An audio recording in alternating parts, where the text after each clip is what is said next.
श्लोकावर अर्थपूजा बांधण्याआधीच्या निमित्तानं या ठिकाणी आपण ही प्रवचन सेवा आयोजित केलेली आहे। आपल्या या रुंदे गावातील हे बांगर परिवार आणि बांगर परिवाराचे पिताश्री कैलासवासी नामदेव सावळाराम बांगर बाबांना मंगळवार दिनांक 28 मे 2024 रोजी देवाज्ञा झाली। त्यांचं अल्पशा आजाराने निधन झालं आणि त्यांच्या प्रथम पुण्यस्मरण दिनानिमित्त आपण ही प्रवचन सेवा आयोजित केलेली आहे। प्रथम पुण्यस्मरण दिन म्हणजे अर्थातच बाबांना जाऊन आज 1 वर्ष झाला, 1 वर्षाचा कालावधी झाला आणि आज एक श्राद्ध कर्म जे आपल्या आयुष्यामध्ये महत्त्वाचं सांगितलेलं आहे, पितृकर्म जे काही सांगितलेले, पितृश्राद्ध जे काही सांगितलेलं आहे, त्याप्रमाणे आपण या ठिकाणी प्रथम पुण्यस्मरण दिन अर्थात वर्ष श्राद्धाचं कार्यक्रम आणि त्या निमित्ताने या ठिकाणी ही प्रवचन सेवा आयोजित केलेली आहे। खरं तर माणूस ज्या वेळेला आपल्या घरातून आपल्याला सोडून जात असतो त्यावेळेला असं म्हणतात, पुराणामध्ये त्याचा उल्लेख आहे, 13 दिवस त्याचा आत्मा ते यमदूत आपल्या दरवाजाजवळ ठेवून जातात। आपल्या घरामध्ये तो 13 दिवस वास्तव्य करत असतो जीवात्मा, बरं का। आणि 13 दिवसामध्ये आपण जे जे काही करतोय, 13 दिवसामध्ये ज्या ज्या पद्धतीने आपण राहतोय, आपल्या घरात जे काही घडतंय ते सगळं तो आपल्यातून निघून गेलेला माणूस अर्थात तो जीवात्मा पाहत असतो। आणि म्हणून मग त्या पुराणामध्ये त्या पद्धतीने उल्लेख केलेला आहे, अर्थात सांगितलेलं आहे की त्या 13 दिवसामध्ये आपल्याला जेवढं काही दान पुण्य करता येईल तेवढं आपण करावं, जेवढी चांगली कर्म करता येतील तेवढी चांगली करावी कर्म। मोठ्या आवाजाने ओरडून बोलू नये त्या घरात, कोणाची निंदा करू नये, कोणाचा द्वेष करू नये, कोणाचा तिरस्कार करू नये। त्या 13 दिवसामध्ये जर आपल्याला चांगली कर्म करता आली तर भुकेल्याची भूक जाणावी, तहानल्याची तहान जाणावी, जे काही पुण्यकर्म करता येतील ती पुण्यकर्म आपण करावीत। आणि जेवढं भगवंताचं नामचिंतन आपल्याला करता येईल तेवढं भगवंताचं नामचिंतन करावं, बरं का। जेवढं काही भगवंताचं नामचिंतन करता येईल आपल्याला तेवढं भगवंताचं नामचिंतन करावं। आणि मग त्या दिवसांमध्ये आपण काय करत असतो तर मग पिंडदानाचं कार्यक्रम करत असतो।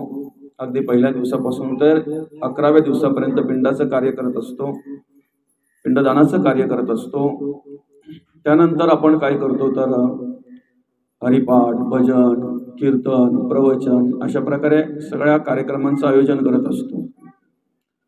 गेलेल्या माणसाच्या नावाने आपण काय करतो, पिंडदान करतो, ज्ञानदान करतो आणि अन्नदान करतो। आणि मग 13 दिवसानंतर गेलेल्या माणसाचा प्रवास यमलोकाकडे सुरू होतो, बरं का। ज्या वेळेला आपण 13वे करतो की नाही, उत्तर कार्य करतो की नाही, त्या उत्तर कार्यांच्या नंतर आपल्याकडून जो गेलेला माणूस आहे त्याचा प्रवास यमलोकाला सुरू होतो, यमलोकाकडे सुरू होतो। आणि असा पुराणामध्ये उल्लेख आहे, सांगितलेला आहे की त्या जीवात्म्याला यमलोकापर्यंत जायला 1 वर्षाचा कालावधी लागतो, बरं का। किती? 1 वर्षाचा कालावधी लागतो। 1 वर्षाचा कालावधी म्हणजे प्रथम पुण्यस्मरण दिनाच्या दिवशी त्याचा प्रवास संपलेला असतो। आलं लक्षात?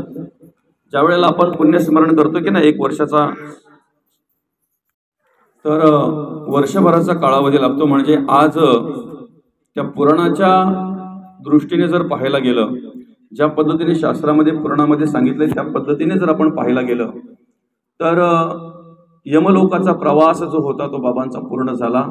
आणि त्या ठिकाणी काय झालं तर चांगली गती प्राप्त व्हावी, उत्तम गती प्राप्त व्हावी, मुक्ती मिळावी, या उद्देशाने आपण त्या ठिकाणी आजच्या दिवसाला हे पुण्यस्मरण करत असतो। ज्ञानदान, पिंडदान, अन्नदान अशा प्रकारे करत असतो। आता या ठिकाणी हे पिंडदान करत असताना आपण वडिलांच्या नावाने तर पिंड तयार करतोच, पण आजोबा आणि पणजोबा अशा प्रकारे 3 पिंड तयार केले जातात। आणि त्या ठिकाणी मग ज्यांचे ज्यांचे आपल्यावर ऋण आहेत, मग ते अनेक आहेत, समजा हे समाज कार्य करणारे, धर्माचं, देवाचं आणि देशाचं कार्य करणारे जे काय आहेत, ज्यांच्यामुळे आज आपण व्यवस्थितरित्या जगतोय, वागतोय, सगळं काही कार्य करतोय, मग त्यासाठी अनेक आले बरं का. देवाचं कार्य आपल्यापर्यंत पोहोचवणारे, आपल्यापर्यंत ते विचार आणणारे, त्याच्यानंतर धर्माचं कार्य करणारे, धर्माचं कार्य, ते संस्कार, ती संस्कृती आपल्यापर्यंत पोहोचवणारे, तो टिकवून ठेवणारे. आणि ते टिकवून ठेवण्यासाठी आपण आता पाहतोय अनेकांनी प्राणाच्या आहुती दिल्या, आहे की नाही, अनेकांनी आपलं रक्त सांडलं. आजही आम्ही आमच्या देशामध्ये, आमच्या घरामध्ये सुरक्षितरित्या सगळ्या प्रकारचं कार्य करावं म्हणून आपल्या देशाच्या सीमेवर अनेक सैनिक त्या ठिकाणी काय करतात, आपलं रक्षणार्थ खऱ्या अर्थानं कार्य करत असतात. मग अशा वेळी सुद्धा काहींना वीरमरण येत आहे बरं का. त्यांचे सुद्धा ऋण आपल्यावर आहेत. त्या ऋणातून मुक्त होण्यासाठी आज आपण ही श्राद्ध विधी करत असतो. ही श्राद्ध विधी करत असताना आपण त्या सगळ्यांचं स्मरण करत असतो बरं का. सगळ्यांची आठवण करत असतो, सगळ्यांचं स्मरण करत असतो. महत्वाचा विषय काय माहिती आहे का, ज्याने ज्याच्या आयुष्यामध्ये पुण्यकर्म केलेली आहेत ना, त्या पुण्यकर्माचाच स्मरण केला जातो, पापकर्माचा नाही बरं का. पुण्यकर्माचाच स्मरण केला जातो, पापकर्माचा नाही. याचा विचार करून माणसाने आपल्या आयुष्यामध्ये पुण्य गोळा करायचं की पाप गोळा करायचं हे त्याचं त्याने ठरवायचं आहे. पुण्यस्मरण दिनाच्या निमित्तानं आपण ह्या ठिकाणी प्रवचन सेवा आयोजित केलेली आहे. आणि पुण्यस्मरण दिनाच्या निमित्तानं एवढं फक्त आपण स्मरणात ठेवायचं आहे की माणूस एकदा काय गेला, आता माणूस गेला म्हणजे आपल्या समोर देहाची माती होते, राखाडी होते, बरोबर आहे की नाही. पण त्या देहाने केलेली कर्म मात्र राहत असतात, त्या देहाचे विचार, त्या देहाचे गुण मात्र राहत असतात. दुसरं, जर जीवात्मा असतोय आणि जीवात्म्याचा प्रवास जर यमलोकाकडे सुरू होतोय तर त्या ठिकाणी त्याला 16 प्रकारची नगरं लागत असतात. ती वेगवेगळ्या प्रकारची नगरं आहेत, त्याचं वर्णन पुराणामध्ये केलेलं आहे. ज्या वेळेला त्या ठिकाणी तो प्रवास करत असतो ना, त्या ठिकाणी त्याच्याबरोबर एक प्रकारचं गाठोडं असतंय बरं का. उदाहरणार्थ आपण जर टिटवाळ्याच्या मार्केटला गेलो, बाजारला गेलो, जाताना जरी रिकामी पिशवी असली तरी येताना मात्र ती पिशवी भरलेली असते, बरोबर आहे की नाही. मग कशाने भरलेली असते, आपण जे काही विकत घेतोय, आपण जे काही तिथे गोळा करतोय त्याच्यानेच ती पिशवी भरलेली असते, बरोबर आहे की नाही. तसं आम्ही सुद्धा खाली हात आया है असं म्हटलं जातंय, खाली हात नाही जाणे का, खाली हात नाही जाणार आम्ही. खाली हात आलोय मान्य आहे, जाताना खाली हात नाही जाणार. त्या प्रवासामध्ये आपल्या बरोबर एक पिशवी असणार आहे, एक गाठोड असणार आहे. मग ते गाठोड काय, आपण आपल्या आयुष्यामध्ये जे गोळा करतोय ते बरं का, आपण आपल्या आयुष्यामध्ये जे गोळा करतोय ते त्या पिशवीत असणार आहे. मग काही पाप गोळा करत असतील तर ते पापाचं गाठोडं बरोबर असणार आहे, पुण्य गोळा करत असतील तर पुण्याचं गाठोडं बरोबर असणार आहे, बरोबर आहे की नाही. आता मग त्या ठिकाणी भीती कोणाला वाटते बरं. त्या 16 प्रकारच्या नगराचं जे काही वर्णन केलेलं आहे ते अतिशय वेगळ्या प्रकारचं वर्णन केलेलं आहे ते बरं का. म्हणजे दुःख आहे, कष्ट आहे, त्रास आहे त्या ठिकाणी माणसाच्या प्रवासामध्ये. पण ते कोणासाठी सांगितलंय, ज्याने पाप कर्म केलेले आहेत, जो अधर्माने वागला, जो अनितीने वागला, त्याच्यासाठी तो त्रास सांगितलेला आहे. जो धर्म आचरण करून गेला, जो नीतीने गेला बरं का, ज्याने धर्मकर्म केली, धर्म कार्य केलं, पुण्यकर्म केले, त्याच्यासाठी तो त्रास सांगितलेला नाही. ज्याच्या गाठीला पुण्य आहे त्या ठिकाणी त्याला सहाय्य केलं जातंय बरं का. आता साधं उदाहरण आहे, भीती कोणाला वाटते, मृत्यूची म्हणावं किंवा त्या प्रवासाची, कोणाला भीती वाटणार. जो तिकीट काढून ट्रेन मध्ये बसलेला आहे बरं का, जो तिकीट काढून ट्रेन मध्ये बसलेला आहे त्याला भीती असते का कसली. तो बिंदास अगदी सोडतोय व्यवस्थित, कुठे जागा भेटली की लगेच बसून घेतोय, बरोबर आहे ना. पण जो विदाऊट आहे, तो ज्याने तिकीट काढलं नाही, तो त्याला कोणीही जरी ट्रेन मध्ये चढलं ना तरी त्याला टीसीच वाटत असतो, बरोबर आहे की नाही. कोणीही चढू द्या, तो जोपर्यंत कुठे जाऊन बसत नाही ना तोपर्यंत याच्या छातीमध्ये धडधड धडधड याचं अंग थरथर कापत असतंय बरं का. त्याच्याही पुढे जाऊ चला, ज्याची लाईट मीटरवर आहे त्याला वायरमॅन गावात आले काय ना लाईनमॅन गावात आले काय फरक पडणार आहे. ज्याचा आकडा आहे त्याला गावात पाहुणे आले तरी पण धडकी भरते ना, आहे की नाही. गावात पाहुणे जरी आले ना कोणाकडे तरी सुद्धा त्याला असं वाटतंय वायरमॅनच आले की काय. जेव्हा त्याला वाटतंय, जेव्हा त्याला कळतंय की आमक्याकडे जाऊन ते बसले, ते त्यांच्या घरी आलेले पाहुणे आहेत, तेव्हा तो जरा मोकळा होतो, तेव्हा त्याचं जरा थरथरायचं अंग बंद होतंय भीती कोणाला वाटते माहिती आहे का? जो पाप कर्म करतो त्याला भीती वाटते, जो पुण्य कर्म करतोय त्याला भीती वाटत नाही. त्या प्रवासाचीही नाही आणि मृत्यूचीही नाही. अलग लक्षात. बरं, मृत्यू आपण चुकू शकतो का? बऱ्याचशा काही गोष्टी अशा आहेत की त्या आपण चुकू शकतो, पण मृत्यू टाळू शकतो? मृत्यू चुकू शकतो आपण? नाही चुकू शकत. मृत्यूला पर्याय नाहीये. अलग लक्षात. मृत्यूला पर्याय नाहीये. एखाद्या वेळी बदली कामगार चालेल आपल्या संसारामध्ये, प्रपंचामध्ये, बरं का? मृत्यूच्या वेळेला तिथे बदली माणूस देऊन चालेल का? नाही चालणार. आणि चालत असता मला तरी वाटतं गरीब माणसं राहिली नसती, श्रीमंतच राहिली असते, कारण बदली त्यांनी पाठवली असते ना, नाही का? हे घे बाबा, याला 1-2 करोड देतोय, त्याची पोरं बाळ सुखाने राहतील, त्याला जाऊ दे, मला ठेव. पण कोणीही जरी आला, कितीही जरी मोठा असला, राजा असता मृत्यू आला, 1,00,000 कोटी कबूल झाला तरी सोडेना त्याला मृत्यू काही. मृत्यू कोणालाही सोडत नाही. मग आम्ही घाबरायचं एक आठवण ठेवायची आहे. आम्ही नेमकं त्याला काय करतोय? घाबरतोय, आठवण ठेवत नाही. संत म्हणतात त्याची आठवण ठेवायची, घाबरायचं नाही. मृत्यूचे स्मरण असावे, भय कदापि नसावे. संत घाबरले नाहीत. संत घाबरले का? मृत्यूला संत घाबरले नाहीत. फक्त आठवण ठेवली, मला एक दिवस जायचं आहे. आणि ज्या वेळेला आम्ही आमच्या स्मरणामध्ये ही आठवण ठेवतो की नाही, स्मरण ठेवतो की नाही, आम्हाला एक दिवस जायचं आहे, त्यावेळेला आम्ही चांगली कर्म करायला लागतो. मग बरं का? एका साधू पुरुषांकडे एक माणूस गेला आणि तो सांगायला लागला, काय करावं म्हणे, जगावं की मरावं काही कळतच नाही, जीवन नकोसं झालंय मला. काय म्हणतोय? जगावं की मरावं काही कळतच नाही, जीवन नकोसं झालंय मला. म्हणे का रे बाबा?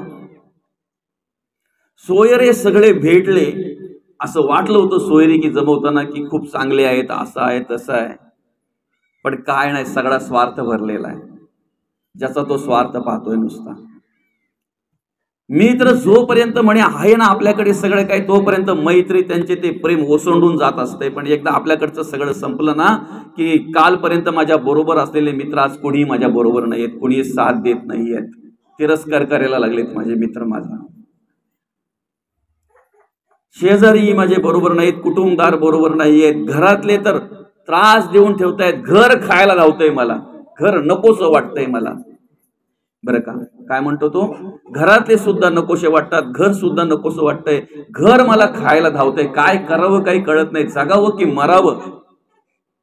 बरं का?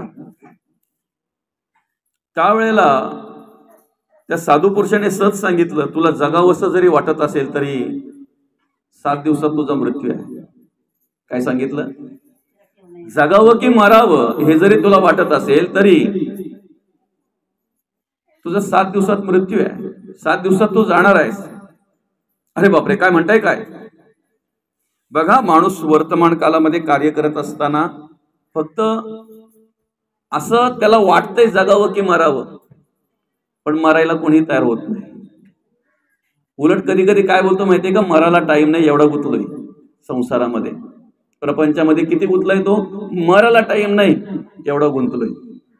आता आल्यानंतर टाइम नाही सांगून त्याला चालणार नाही. मृत्यू आल्यानंतर त्याला सांगून चालेल का मला टाइम नाही, जरा नंतर आहे म्हणून, मला वेळ नाही आता बाबा, तो आलाय मला न्यायला बरोबर आहे पण मला वेळ नाहीये, चालेल सांगून? नाही ना. आल्यानंतर जाणंच आहे प्रत्येकाला.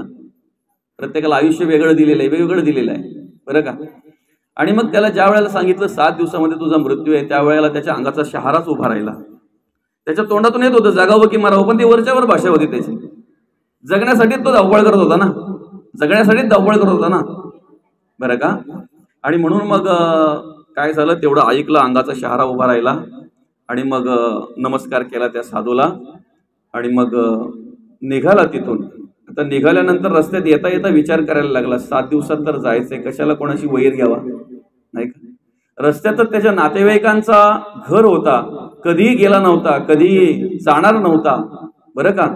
तिरस्कार करायचा तो सुद्धा आणि हे ते सुद्धा आणि हा सुद्धा. पण विचार केला, रे 7 दिवसात जर जायचं आहे तर कशाला यांच्याशी वैर घ्यायचा.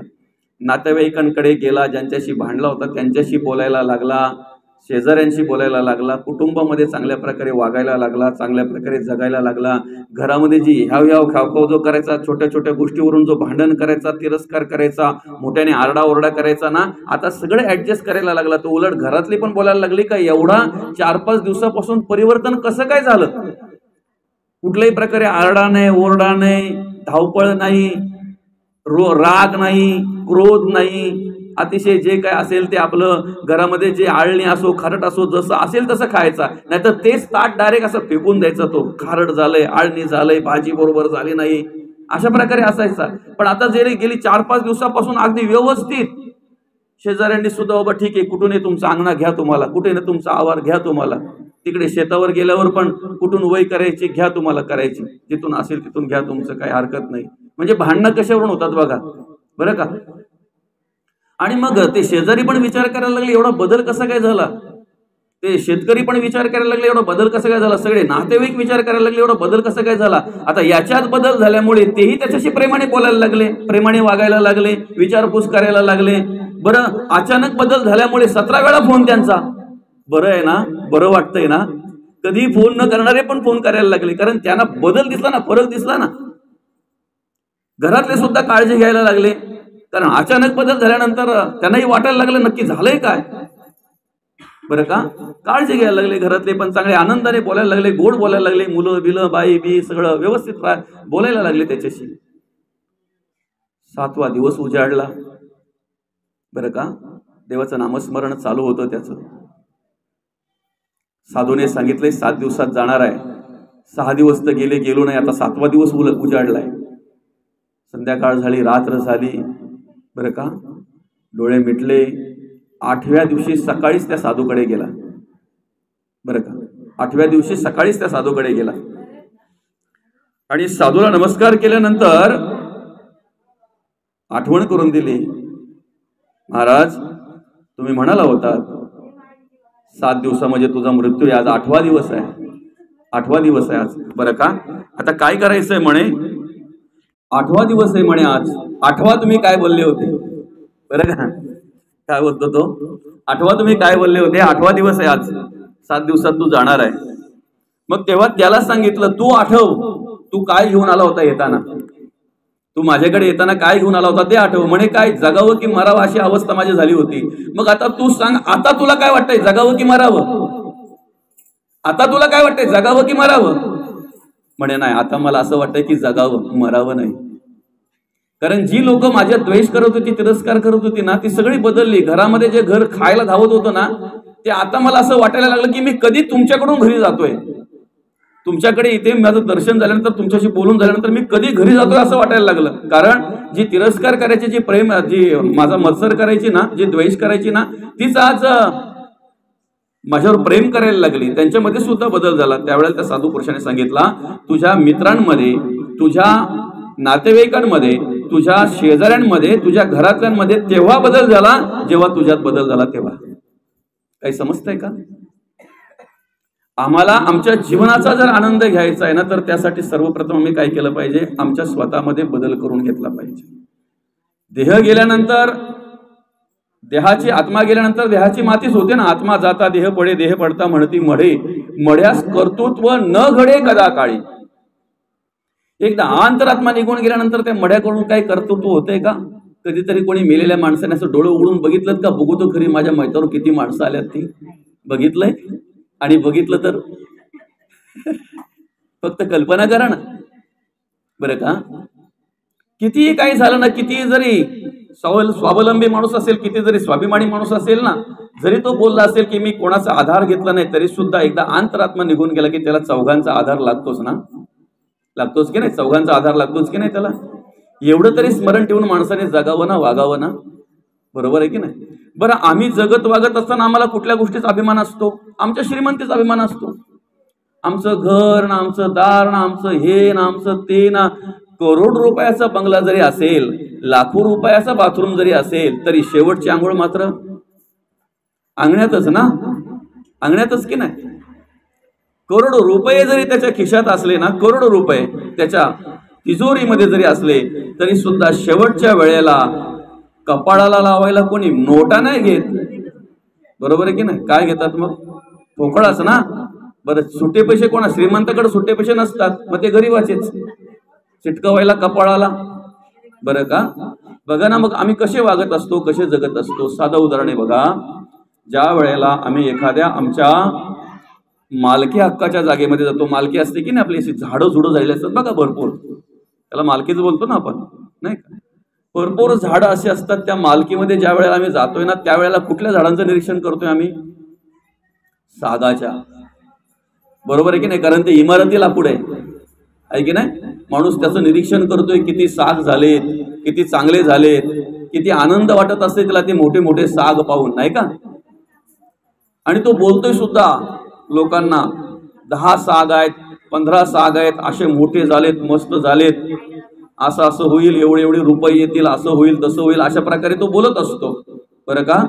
पण कधीतरी एक संतांनी जाणीव करून दिली की ज्या वेळेला आपण आपल्या मालकीमध्ये जातोय ना, ज्या वेळेला त्या माळ रानामध्ये आपल्या जातोय की नाही, त्यावेळेला सागांचं निरीक्षण करता करता कधीतरी एखाद्या कोपऱ्यात असलेल्या बांबूची, काय बोलतोय आपण त्याला, कलकट, नाही का? टोकरांची काय असते ती?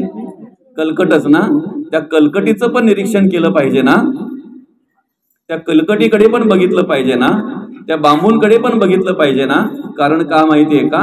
शेवटच्या वेळेला तिरडीला इमारती लाकूड नाही ना, सागाची लाकडं वापरतात का? किती साग असले तरी बोलतील का सागाची तिरडी करा? नाही ना. शेवटी बांबूचीच तिरडी की नाही? पण बांबूकडे आम्ही किती तिरस्काराने पाहतोय? बांबूकडे आम्ही चांगलं पाहतोय का? नाही ना. उलट कलकट जालकट म्हणून तिरस्कार करत असतो. वाढत चालली ती, किती जरी वाढली तरी शेवटच्या वेळेला मात्र तीच ना, नाही का? ते जाऊ द्या. चला, सोपं आणि साधं उदाहरण आहे बघा. एखाद्या मार्केटमध्ये जेव्हा आपण जातोय की नाही, एखाद्या बाजारामध्ये, त्यावेळेला आपल्या बाजूला असलेल्या, आपल्या बरोबर असलेल्या एखाद्या माणसाला, बाईला आपण अभिमानात सांगतो, हा सोनार आहे ना, माझ्या ओळखीचा आहे, मला चांगला ओळखतोय. बऱ्याच वेळा आम्ही याच्याकडून सोनं बनवून नेलाय, मोडलाय, पण परत बनवलाय, पण मोडून बनवणारे सोनारांना जास्त आवडतात. काय समजतंय का? सोनं मोडून बनवणारे सोनारांना जास्त आवडतात. त्याला कारण काय? जास्त फायदा कोणाकडून होतो? आता नाही, आपल्याला कळत नाही त्याला काय करणार, नाही का? आपण सहज बोलतो, ही 4 तोळ्याची आहे ना, ही मोडू आणि 5 तोळ्याची करू, 1 तोळा वाढवू त्याच्यामध्ये. ठीक आहे, 1 तोळा वाढवायला जातोय, पण 2 तोळ्याचे पैसे भरावे लागतात आपल्याला. कारण ज्या वेळेला आपण 4 तोळे मोडायला जातोय ना, त्यावेळेला 15% पहिले घट. बरोबर आहे? म्हणजे त्या 4 तोळ्यामध्ये पहिले 15% घट जर केली तर 15% पैसे पहिले आपल्याला भरावे लागतात. दुसरी जर आपण नवीन घेतली तर ते पूर्ण सोन्याचे पैसे देऊन प्लस त्याच्यामध्ये घडणावल द्यावी लागते, कारागिराचे पैसे. बरोबर आहे ना? असो, चला ठीक आहे, तो विषय आपला नाही आहे. पण महत्वाचं काय माहितीये का? आपण स्वाभिमानाने सांगतो, मोठ्या अभिमानाने सांगतो, काय, हा सोनार माझ्या ओळखीचा आहे. किती जरी सोनार ओळखीचा असेल तरी एखाद्या कुंभाराशी पण आपण ओळख करून ठेवायला पाहिजे ना. कारण एकदा अंतरात्मा निघून गेला का शेवटच्या वेळेला सोन्याचं मडकं आणले का? किती जरी श्रीमंत करोडपती जरी माणूस असेल तरी सोन्याचं मडकं आणलंय? चांदीचं, पितळेचं, तांब्याचं नाही ना. शेवटी मातीचंच मडकं. आणि मातीचं मडकं कोणाकडे मिळतंय? कुंभाराकडे. मग कुंभार पण आपल्या ओळखीचा पाहिजे ना. बरोबर आहे की नाही? किती मोठा दुकानदार कपड्याचा आपल्या ओळखीचा असला तरी सुद्धा शोरूम मध्ये मांजरपाट भेटत नाही. मिळतंय मांजरपाट साध्या दुकानातच मिळतंय ना. मग मोठमोठ्या दुकानांशी पण ओळख करावी, पण छोट्या दुकानांची पण ओळख करून ठेवावी ना. अर्थात छोट्या छोट्या गोष्टींना सुद्धा आपण महत्व दिलं पाहिजे आपल्या आयुष्यामध्ये. बरोबर आहे की नाही? कारण आपल्याला शेवटच्या वेळेला, बरं का, एकदा अंतरात्मा निघून गेला की मग प्रत्येक माणसाची काय पात्रता आहे, प्रत्येक माणसाची काय व्यवस्था आहे ती आपल्याला पाहायला मिळते. बरं का? आता साधं उदाहरण आहे बघा. आपण आपल्या आयुष्याचं मार्गक्रमण करत असताना, आलं का लक्षात? आता परवा एक जण मला भेटला आणि बोलायला लागला, म्हणे, महाराज, तुमच्याकडे कुठे जर 1 गठ्ठा जागा असेल ना, अशी 25-30 एकर, तर सांगा. बरं का? तर त्याला हात जोडले ना. म्हटलं, माझ्या आयुष्यात कधी मी काम ते केलं नाही, मी कधी कोणाचे 7 बारे विचारले नाही, त्याने घेतले नाहीत, त्याच्यामुळे तो विषय काही माझा नाहीच आहे. पण ज्यांचा आहे त्यांचे 2-4 नंबर तुला देतो, बरं का? मग असं वाटलं की त्याला कदाचित जमीन नसेल, जागा नसेल, त्यामुळे तो मला बोलला की 20-25 एकर किंवा 25-30 एकर एक गठ्ठा जागा असेल तर बघा कुठे. तर मग बोलता बोलता बोलता बोलता पटकन बोलला की अमक्या अमक्या ठिकाणी आपण जातोय ना, तिथे एक गठ्ठा 50 एकर जागा माझी आहे, त्याच्यामध्ये फार्म हाऊस आहे बरं का. त्याच्यानंतर म्हणे अमुक तालुक्यामध्ये अमक्या ठिकाणी ते गाव आहे ना, त्या गावाच्या बाजूला जो 70 एकरचा गट आहे तो सुद्धा माझ्याच नावावर आहे, ती जागा सुद्धा माझीच आहे. म्हणजे बघा, एकीकडे 50 एकीकडे 70 एकर बरं का. तरी सुद्धा त्याला अजून काय वाटतंय, 25-30 एकर आपण घेतली पाहिजे. आलं लक्षात? ठीक आहे, हरकत नाही. ज्याच्या त्याच्या बुद्धीप्रमाणे जो तो मनुष्य त्या पद्धतीने कर्म करत असतो, कार्य करत असतो. ज्याच्याकडे पैसा आहे, ज्याच्याकडे आर्थिक बळ आहे, तो गुंतवणुकीसाठी ते सगळं काही कार्य करत असतो. पण हे सगळं करत असताना आपण आता बघा, छोट्या छोट्या गोष्टीचा जर विचार केला तर काही प्रत्येक वर्षी वीदभर वय वाढवतात, फूटभर 2 फूट जास्तीत जास्त बरं का. बरं, सवय. आणि दुसरं काय माहितीये का, ते वय पडताना पण जेव्हा अंगरा कुजतात ना, ते पडताना पण आपल्याकडे नाही पडत, त्यांच्याकडे पडतात. आणि जिथून पडेल तिथून माळ यांचा बरं का. फक्त विषय आपला एवढाच आहे की अशा पद्धतीने वागणारी जगणारी जी माणसं आहेत, बैलाच्या फाल लागला तरी चालेल पण बांध पोखरणार म्हणजे पोखरणार बरं का. अशी जी काही माणसं आहेत, आपण एक विचार केला पाहिजे की आपण किती जरी गोळा केला, आपण किती जरी साठवलं, तरी सुद्धा शेवटच्या वेळेला आपली जागा किती, सगळ्यांचा माप एकच आहे की नाही. शेवटच्या वेळेला आपली जागा किती आहे, 3.5 हात. बरं, प्रत्येकाची वेगळी आहे का सगळ्या मिळून एकच आहे? आपल्या वृंद्यामध्ये मला तरी वाटतंय 4-5 स्मशानभूमी आहेत ना, एकच आहे ती रस्त्याच्या बाजूला आहे ती, बरोबर आहे की ना, एकच आहे ना. श्रीमंत माणसं मेली तरी तिथे, गावातला नेता मेला तरी तिथंच, आणि नेत्याचा झेंडा मिरवणारा मेला तरी, बरोबर आहे का. श्रीमंत तिथेच, गरीब तिथेच, अशिक्षित तिथेच, सुशिक्षित तिथेच बरं का, काळी तिथेच, गोरी तिथेच, सगळी एकाच ठिकाणी, बरोबर आहे की ना. मालक पण तिथेच ना, त्याच्याकडे काम करणारा नोकरही तिथेच, बरोबर आहे की नाही. मग आयुष्यभर जो आपण अभिमान करतोय, आयुष्यभर ज्या अभिमानामध्ये आपण वावरतोय, तो अभिमान कसला बरं, कसला अभिमान. आता काहींना आपल्या घराचा अभिमान असतो बरं का, घरात अभिमान काहींना. आमचं घर अख्ख्या गावात असो, ठीक आहे, आपण आपल्या परिस्थितीप्रमाणे तयार केला असेल, बांधला असेल, निर्माण केला असेल, त्याचा आनंद आपण घेतलाच पाहिजे. पण त्याचा अभिमान जर आपल्याला असेल ना, तर आपण एक विचार केला पाहिजे की गावातला करोडपती पण तिथेच आणि झोपडीत राहणारा पण तिथेच, शेवटची जागा आपली तीच आहे, बरोबर आहे की नाही. मग फक्त काय करायचंय माहितीये का, आपण जसं मंदिराच्या समोर जाताना हात जोडतो की नाही, कलश जरी दिसला मंदिराचा, कलश बाहेरून, तरी सुद्धा आपण काय करतो, हात जोडतो, बरोबर आहे. कधीतरी एखाद्या रस्त्यातून जाता जाता जर एखाद्या दगडाला शेंदूर लावलेला जर आपल्याला दिसला, तर आपण लगेच काय करतो, हात जोडतो. ती आपली श्रद्धा आहे, निष्ठा आहे, भाव आहे, असावा. पण कधीतरी टिटवाळ्याकडे निघालो ना आपण, तर रस्त्याच्या बाजूला असलेल्या त्या स्मशानभूमीकडे पाहून एवढं तरी स्मरणात ठेवायचं आहे की माझी शेवटची जागा ही आहे, बरोबर आहे का. कधीतरी टिटवाळ्याकडे जाता जाता रस्त्याच्या बाजूला जी स्मशानभूमी आहे की नाही, त्या स्मशानभूमीकडे पाहता पाहता कधीतरी आपण स्मरणात ठेवलं पाहिजे की माझी शेवटची जागा ही आहे. आता मला सांगा, तिच्यावर कोणी अतिक्रमण करेल का, तिच्यावर कोणी अतिक्रमण करेल नाही, कारण प्रत्येकाला माहिती आहे सगळ्यांची जागा हीच आहे. आणि किती, इन मीन 3.5 असं म्हटलं जातंय. प्रत्येक माणसाचा जर माप घेतला तर 3.5 हातच प्रत्येकाला जागा लागते, आणि ती जागा आपली राखीव आहे, राखीव आहे बरं का. तिच्यावर कोणी अतिक्रमण करत नाही, तिथे कुणीही जात नाही. नाही, दिवसा जायला घाबरतात, रात्री तेच जातात ज्यांना काहीतरी वेगळ्या प्रकारचं कार्य करायचं असतंय ना. त्या स्मशानभूमीत जेव्हा बघावं तेव्हा काही ना काही पडलेलंच असते तुमच्या, बरं का. हे सगळे करामती नाही, करामती असतात तिथे. तर त्यांना माहिती नाही, तुम्ही किती जरी करामत्या करत असाल तरी सुद्धा तिथे आमचं महादेवाचं वास्तव्य आहे. स्मशानभूमीमध्ये कोण आहे, महादेव आहे ना, शंकर देव आहे, महादेव आहे. भगवान शंकर कुठे राहतात, स्मशानात राहतात, कारण त्यांना माहिती आहे अशी तरी लोक तिथेच नेऊन ठेवणार आहेत. मग आपणच जाऊन राहावं ना, कारण मृत्यूला पर्याय नाही.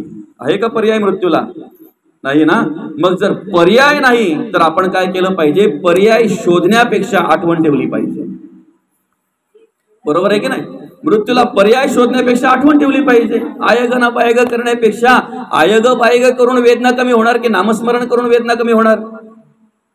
देवाचं नामचिंतन करून वेदना कमी होणार की ना आयग पायग करून वेदना कमी होणार? आला आला, नेला नेला, मारला मारला, धरला धरला, असं करून आपल्या वेदना कमी होणार आहेत का? मग अशा वेळेला आपण काय केलं पाहिजे, अखंड भगवंताचं नामस्मरण केलं पाहिजे. कारण काय म्हटलेलं आहे माहिती आहे का, 8व्या अध्यायातील 6वा श्लोक, यम यम वापि स्मरण भावम त्यजत्यन्ते कलेवरम तम तमे वेंती कोणते सदा तद्भाव भावितः. तुम्ही तुमच्या आयुष्यामध्ये ज्याच्यावर प्रेम करताय, ज्याला जीव लावताय, बरं का, ज्याला आपलंसं करताय, ज्याच्याविषयी तुमच्या अंतःकरणामध्ये ममत्व निर्माण होतंय, माझं तेच तुम्हाला शेवटच्या वेळेला आठवतंय.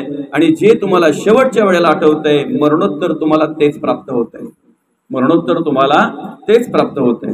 मग खऱ्या अर्थानं जर आमच्यामध्ये बदल करून घ्यायचा आहे, आमच्या जीवनाचा जर उद्धार करून घ्यायचा आहे, आमच्या आयुष्याचा जर उद्धार करून घ्यायचा आहे, या जन्म मृत्यूच्या रहाड गाड्यातून जर आम्हाला सुटायचं आहे, हा संसाररूपी भवसागर तरुण जर आम्हाला जायचं, तर आम्ही काय केलं पाहिजे, अखंड भगवंताचं नामचिंतन केलं पाहिजे, अखंड भगवंताचं नामस्मरण केलं पाहिजे. बरोबर आहे की नाही. अखंड नामस्मरण केलं पाहिजे. कारण जन्म झालेला आहे, मृत्यू 100% सत्य आहे. मृत्यू कोणीही टाळू शकत नाही, मृत्यू कोणीही चुकवू शकत नाही. किती जरी चुकवायचा प्रयत्न केला तरी नाही चुकवू शकत मृत्यू, बरं का. अगदी जर आपण पाहायला गेलं तर देवादिकांना सुद्धा कुठेतरी थांबावं लागलं ना. ऋषी मुनींना सुद्धा कुठेतरी थांबावं लागलं. बरोबर आहे. आपला गाडा कुठपर्यंत चालणार आहे? आपला गाडा कुठपर्यंत चालणार आहे? जोपर्यंत तो देव आपली सेवा करतो तोपर्यंत, तो अंतरात्मा आपल्या अंतःकरणामध्ये आहे तोपर्यंत. एकदा उड जाएगा एक दिन पंछी रहेगा पिंजरा खाली. एकदा तो पक्षी उडून गेला, एकदा काय भगवंत निघून गेला, तो अंतरात्मा निघून गेला की मग मात्र काय राहतंय, देह राहतोय.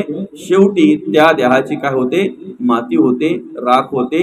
राहिले जातात ती कर्म, आपले विचार, आपण केलेले जे काही गुण असतील ते. असं म्हणतात, मरावे परी कीर्ती रूपी उरावे. हे कीर्ती रूपे उरायचं जर असेल तर त्यासाठी आम्ही काय केलं पाहिजे, तो अंतरात्मा असताना चांगली कर्म केली पाहिजे. मेल्या मागून सोळं काय कामाचं नाही. नंतर करीन अरे पण नंतरची वेळ आपल्याला माहिती आहे का?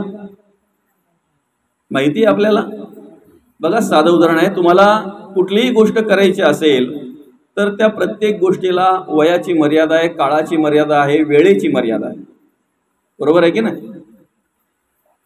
प्रत्येक गोष्टीला वेळेची मर्यादा आहे, वयाची मर्यादा आहे, सगळ्या गोष्टीच्या प्रत्येक गोष्टीला मर्यादा आहे.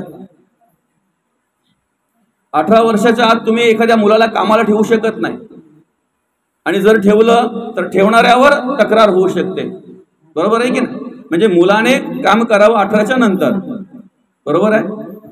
18 वर्षाच्या आत एखाद्या मुलीचं लग्न करू शकत नाही, एखाद्या मुलाचं 20-21 वर्षा अगोदर लग्न करू शकत नाही. जो काय असेल तो काळ मर्यादा, वेळ मर्यादा. बरोबर आहे की नाही. केलं तर जो पुढाकार घेणार त्याच्यावर पहिले तक्रार होणार. बरं का. अशा बऱ्याचशा गोष्टी आहेत. कितव्या वर्षापर्यंत तुम्ही काम करू शकता? आता बघा 2-3 दिवस बऱ्याच ठिकाणी रिटायरमेंट आहे, सेवानिवृत्त होणार आहेत बरेच लोक, कामगार.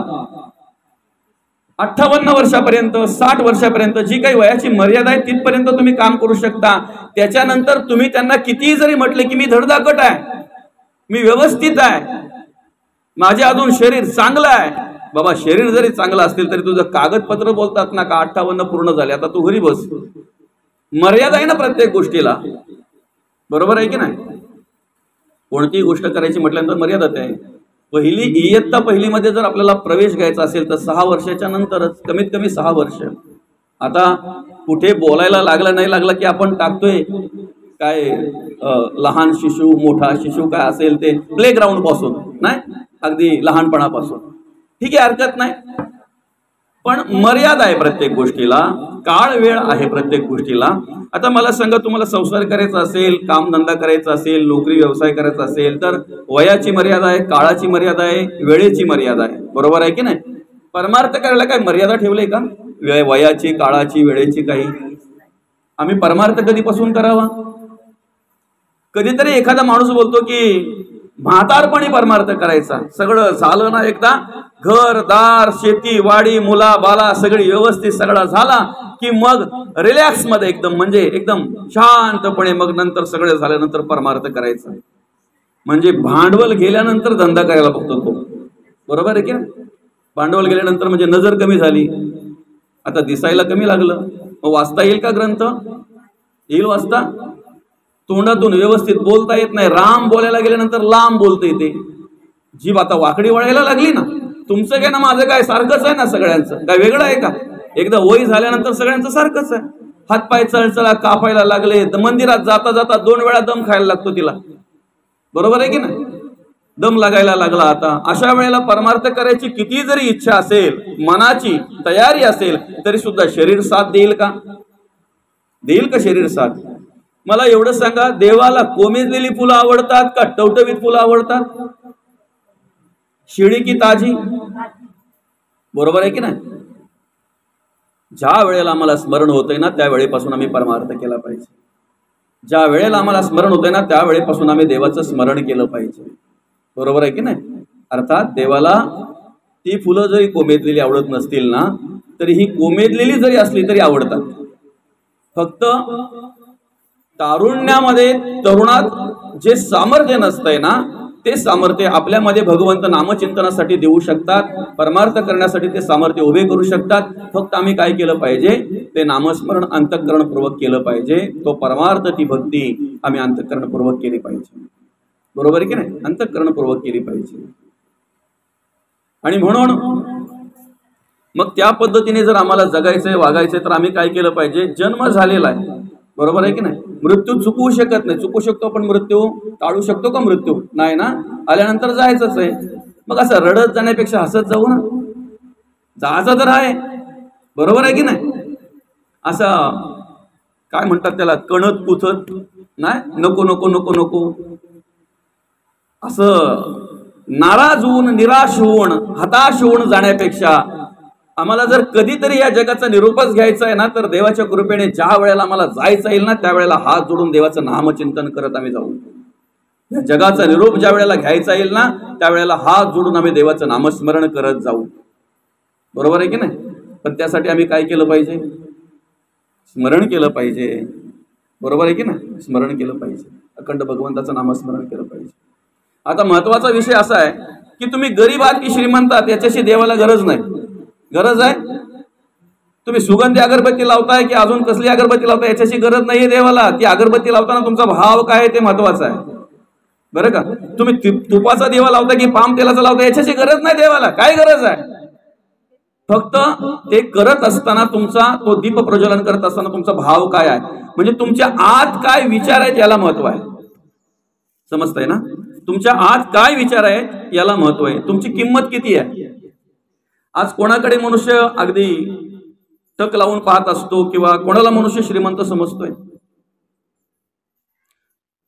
सगळं जाऊ द्या, चला तुम्ही ज्या वेळेला एखाद्या अशा मंगल कार्याच्या वेळेला जाता, लग्नाला गेल्यात, साखरपुड्याला गेल्यात, बरोबर आहे की नाही? अशा 100-500 माणसं आहेत तिथे, 100-200 बाया आहेत महिला. तुम्ही कोणत्या महिलेकडे टक लावून पाहता? कोणत्या महिलेचं निरीक्षण करता तुम्ही?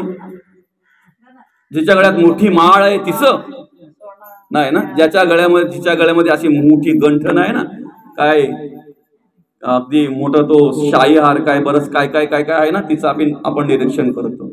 बरं नुसतं निरीक्षणच करतो का आमच्या मनात अजून काय येत आहे? किती श्रीमंत आहे, नाही किती अजून काय काय काय काय, बरं का? आम्ही कोणाला श्रीमंत समजतो? आम्ही कोणाला मोठं समजतोय? वरच्या अंगाने जे चांगले दिसतात त्यांना आम्ही मोठे समजतोय. संतांनी यांना महत्व दिलं नाही. संत काय म्हणतात? सोने रुपये आम्हा मृतिके समान, बरं का? सोने रुपये आम्हा मृतिके समान. विचाराने जो श्रीमंत आहे ना तो श्रीमंत आहे. विचाराने जो श्रीमंत आहे ना त्याला संत श्रीमंत म्हणतात. कर्माने जो श्रीमंत आहे ना त्याला संत श्रीमंत म्हणतात, बरं का? कर्माने जो श्रीमंत आहे ना त्याला श्रीमंत म्हणतात संत. आता आपण पाहतोय ऑनलाईन गेमच्या जाहिराती, म्हणजे आपण मोबाईल ऑन केला की पहिली जाहिरात येते, बरोबर आहे की नाही? मोबाईल आम्ही ऑन केला ना, कुठे युट्यूबमध्ये जा, कुठे फेसबुकमध्ये जा, कुठे इंस्टाग्रामला जा, अजून कुठल्याही ऍपमध्ये जा, तुम्ही ज्या वेळेला सोशल मीडियामध्ये जाताय एखाद्या ऍपमध्ये, त्या वेळेला आम्हाला पहिल्या जाहिरातीच त्या दिसतात. कलियुग आहे ना, नाही का? कलियुग आहे. मग आता मला सांगा, ह्या जाहिराती करणारे श्रीमंत आहेत की गरीब आहेत? जाहिराती करणारे श्रीमंत आहेत की गरीब आहेत? हे एवढे श्रीमंत आहेत की त्यांच्याकडे किती पैसा आहे ते त्यांनाच माहिती नाही. समजतंय ना? विमलची जाहिरात करतो तो, गुटख्याची, बरोबर का? त्याच्यानंतर ते ऑनलाईन गेम खेळा, रमी खेळा, अजून काय वेगवेगळ्या प्रकारचे आहेत. हे सगळे कोण आहेत? आपल्या दृष्टीने श्रीमंत आहेत. किती श्रीमंत आहेत? त्यांच्याकडे किती पैसा आहे ना, हे त्यांनाच माहिती नाही. बरोबर आहे की नाही? बघा, त्यांच्याकडे किती पैसा आहे त्यांनाच माहिती नाही. ते जाहिराती करतात. कशासाठी? पैशासाठीच ना. एकीकडे जर पाहायला गेलं तर त्यांच्याकडे किती पैसा आहे त्यांनाच माहिती नाही आणि पैशासाठीच जाहिराती करतायत. त्यांना आम्ही काय म्हणतो? श्रीमंत म्हणतो. आमच्या तरुणांना गेम खेळा, विमळ खा, व्यसनारी व्हा, व्यसनाधीन व्हा, बर्बाद व्हा, हे सांगणाऱ्यांना आम्ही श्रीमंत म्हणतो. मला सांगा, ते पैशाने श्रीमंत आहेत की विचाराने? पैशाने श्रीमंत असतील, विचाराने भिकारी आहेत. ते विचाराने भिकारी आहेत. आता दुसरं उदाहरण बघा. आपल्याच आळीमध्ये, आपल्याच गावामध्ये एखादे आजोबा असतात, 80-85 वर्षाचे असतात, 70-80 वर्षाचे असतात, निर्व्यसनी असतात, कुठल्याही प्रकारचं व्यसन नसतंय. पण त्यांना जर असं समजलं ना की एखादा तरुण, एखादा मुलगा व्यसन करतोय, तर त्या मुलाच्या जवळ जातात, बसतात, त्याच्या पाठीवरून हात फिरवतात, त्याच्या डोक्यावरून हात फिरवतात, त्याला सांगतात, दादा आयुष्यामध्ये सगळं कर पण व्यसन करू नको. मला सांगा, मग श्रीमंत कोण? कोण श्रीमंत?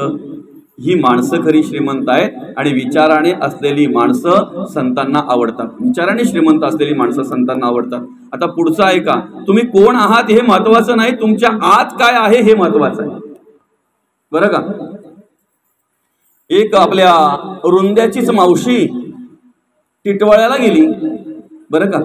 आता टिटवाळ्याला गेल्यानंतर नेमकं काय झालं? तिचा नवरा पण बरोबर होता. आता पॉकेट बरोबरच असल्यानंतर मावशी कुठल्या दुकानात जाईल काय सांगू शकतो का आपण? बरं का? आता नवरा पण बरोबर होता, तर मग ऍक्च्युली ती भाजीपाला वगैरे घ्यायला त्या ठिकाणी गेल्यानंतर पटकन तिचं लक्ष गेला त्या भांड्याच्या दुकानाकडे. आणि भांड्याच्या दुकानाकडे गेल्यानंतर मग विचार पण केला का आज आपल्या मालकाच्या खिशामध्ये पैसे पण आहेत, नेमका आलोय पण, परत कधी येतोय कधी नाही, चला आपण जाऊया. मग त्याला सांगताना फक्त काय सांगितलं माहितीये का, आपल्याला एक ना पातेली पाहिजे, टोपशी, जरा चला ना दुकानात. आता गेल्याबरोबर बाईने 4 लिटरच्या कुकरला हात घातला. किती? 4 लिटरच्या कुकरला पहिले हात घातला आणि काय बोलते माहितीये का, कधीतरी पाहुणे आपल्याकडे आले तर पटकन शिजवायला आपल्या घरात काही नाही, हा कुकर बरा आहे. अंदाज काय किंमत असेल 4 लिटरच्या कुकरची? 3000, कमीत कमी 3000. बरोबर आहे की नाही? आता ठीक आहे, चला, तो बोलतो आवश्यकता आहे म्हणून सांगते की नाही, कधीतरी, रोज नाही, कधीतरी लागेल ना, कधीतरी जास्त माणसं आली घरी तर ठीक आहे, घे. 3000चा तो कुकर घेतला तिने. बरं का? त्याच्यानंतर मग परत असं मोठा म्हणे भात वगैरे घराला आपल्याकडे काही पातेला नाही आहे, असा थोडा मोठा पातेला पाहिजे. तो पातेला काढला 1500 रुपयाचा. लक्षात ठेवा हो का, किमती लक्षात ठेवा फक्त तुम्ही. पातेला किती काढला? 1500 रुपयाचा. त्याच्यानंतर दुकान सोडता सोडता बोलते, पूजा बिजा असली ना का प्रसाद करायला पातेला नाही. कसला पातेला लागतो बरं प्रसाद करायला? पितळेचा. बरोबर आहे की नाही? मला माहित नव्हतं म्हणून तुम्हाला विचारलं. पितळेचा पातेला तिने काढला. तो पितळेचा पातेला 2500ला मिळाला. कितीला? असा जाड होता ना मस्त, 2500ला मिळाला तिला पितळेचा पातेला. कुकर कितीचा? 3000चा. एक छोटा पातेला जो भात घालला घेतला तो कितीचा? 1500 रुपयाचा. बरोबर. आणि जो प्रसादासाठी घेतला तो कितीचा? 2500चा. किमती लक्षात ठेवा. ही भांडी तिने घेतली, एका पिशवीमध्ये भरली आणि मार्केट सोडता सोडता, बरं का, टिटवाळ्याचं बाजार सोडता सोडता एक कुंभाराचं घर दिसलं. उन्हाळा होता, मडकी समोर लावलेली होती आणि मग विचार करते की एक छोटंसं मडकं पण आपल्या घरी पाहिजे, बरं का, एक मडकं आपल्या घरी पाहिजे छोटंसं. आता मडकं घ्यायला गेल्यावर तिने किंमत विचारली, म्हणे 100 रुपयाला आहे. तिने 50 पासून सुरुवात केली, बरं का. कारण आम्ही पिझ्झा बर्गर खाताना कधी भाव करत नाही, करतो कधी, करतो का? पण तीच मेथीची जुडी घ्यायला गेलो तर 20 रुपये सांगितले तर 5 रुपयापासून सुरुवात करते.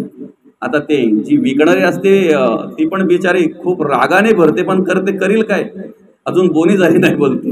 एक सांगायची रीत म्हटल्यानंतर पिझ्झा बर्गर खाताना आम्ही कधी किंमत करत नाही, बरं का.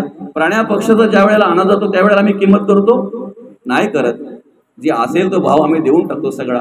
पण तेच बटाटे कांदे घ्यायला गेल्यानंतर बापरे एवढे महाग, नाही असो त्याचा ठीक आहे, हरकत नाही. संसारी असतात काही महिला, नाही किंमत केलीच पाहिजे. पण तिने डायरेक्ट 50 पासून सुरुवात केली ना, 100 सांगितल्याबरोबर.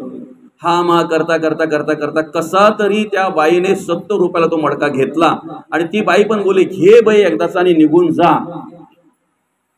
लेक्चर पण बरेच ना, त्याला काय लागतंय, मातीचा आहे, हा हे आहे ते आहे, माती फुकट भेटते, रास माती आमच्या गावात आहे, तुम्हाला चिकार माती देतात, रास माती देतात. अरे पण तुझं गाव कुठं, तो टिटवाळा कुठे, बरं का. असू द्या. आता बडबड बडबड केल्यानंतर तिने 70 रुपयाला दिला, हे घे आणि निघून जा. आता मला सांगा, ती बाई ज्या वेळेला रिक्षा स्टँडला आली, बरं का, रिक्षात बसल्याबरोबर 3000चा कुकर, 2500चा पातेला, 15000चा पातेला मागं टाकून दिला त्या बाईने. कुठं? रिक्षाच्या मागच्या बाजूला. आणि मडकं मात्र किती रुपयाचं आहे? 70 रुपयाचं. आता मला सांगा, मग जास्त महत्वाचं कोण, ते 3000वाले का हे? ते टाकलंय मागे.